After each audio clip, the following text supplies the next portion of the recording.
Hello and welcome to English Ladder, and I'm here to help you guys with learning English.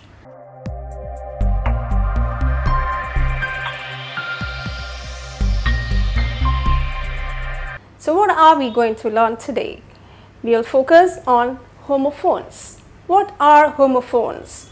Those are the words with same pronunciation and different meanings. We'll look into 3 homophones today. The first one is loose. L-O-S-E and L-O-O-S-E. What is the difference between the two? L-O-S-E is used when you want to say that you're not going to win. So how do you use that?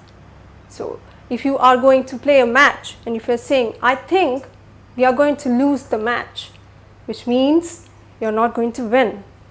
The other one is loose, L-O-O-S-E, which means it's not tight. When do you use that? If you want to say, hey, this jeans seems to be loose for me, which means the jeans is not tight. The second homophone is ate. One, ate is A-T-E and the other one is E-I-G-H-T. Everybody knows the difference, right? E-I-G-H-T is a number. So use the number 8. The other one is the past tense of the verb eat. For the usage, you can use it as I ate my food already. So that is the use of ate and E-I-G-H-T, ate. The third one is buy. So B-U-Y and B-Y-E. What's the difference between the two?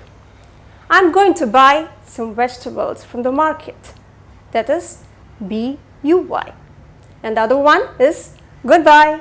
That is B-Y-E. So today we learned 3 homophones, ate, loose and buy. Hope you all liked and enjoyed and learned the 3 homophones. Please do use it. Till I come with a new concept next time, it's bye from Vineetha.